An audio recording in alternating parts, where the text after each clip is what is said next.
കുടകര കുഴൽപ്പണക്കേസ് ഏകദേശം 3 വർഷം കഴിഞ്ഞു. ഇ.ഡി. ഇതുവരെ ഒരു അന്വേഷണം നടത്തിയില്ല.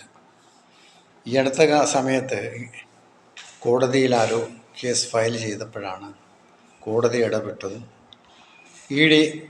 അന്വേഷിക്കുവാൻ തുടങ്ങിയത്. അവർ അന്വേഷണവും നടത്തിയില്ല. ഇപ്പോൾ അന്വേഷിച്ചവർ കണ്ടെത്തിയിരിക്കുന്നത് ഇത് ഹൈവേ പിടിച്ചുപറി കേസാണ്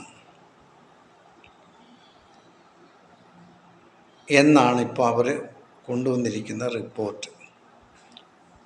നോക്കിക്കോണം, ഇന്ത്യയുടെ ഒരു അന്വേഷണ ഏജൻസിയാണ് ഇ.ഡി. എന്ന് പറയുന്നത്. ഈ പണം കൊണ്ടുവന്ന് ആരൊക്കെ വീതിച്ചെടുത്തു, എവിടെ നിന്ന് കൊണ്ടുവന്നു, എന്തിനു കൊണ്ടുവന്നു, യാതൊരു അന്വേഷണവും ഇ.ഡി. ഇതുവരെയും നടത്തിയിട്ടില്ല. ഇവിടെ ഈ അടുത്ത സമയത്ത് SDPI എന്ന് പറയുന്ന ഒരു സംഘടന, അവർക്ക് ഗൾഫ് രാജ്യത്ത് നിന്നെങ്ങാണ്ടോ പ്രസൻറ്റേഷൻ വന്നു, അവർക്ക് പണം വന്നെന്നും പറഞ്ഞ് കേരളത്തിൽ ഇ.ഡി. കാണിച്ച ഒരു വലിയൊരു ഷോ ഉണ്ടായിരുന്നു. പട്ടാളത്തെ ഇറക്കി രഹസ്യമായിട്ട് കേരളത്തിലിറക്കി വീടുകൾ വളഞ്ഞ് അവരെ പിടിക്കുകയും ചോദ്യം ചെയ്യുകയൊക്കെ ചെയ്തതായിട്ട് നമ്മൾ കണ്ടു. ഇത്രയും കോടി രൂപ കള്ളപ്പണം വടക്കേ ഇന്ത്യയിൽ നിന്ന് കേരളത്തിലേക്ക് BJPക്ക് വന്നപ്പോൾ ഒരു അന്വേഷണം നടത്താൻ പോലും അവർക്ക് ഈ 3 വർഷക്കാലമായിട്ട് കഴിഞ്ഞില്ല.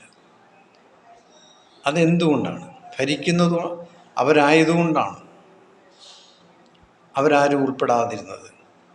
പണം കൊണ്ടുവന്നത് കൈകാര്യം ചെയ്ത ആൾ പറയുന്ന ഇത്ര കോടി രൂപ ചാക്കി കെട്ടി ഇവിടെ കൊണ്ടുവന്നു, കെട്ടുകണക്കിന് അവിടെ കൊണ്ടിട്ടത്.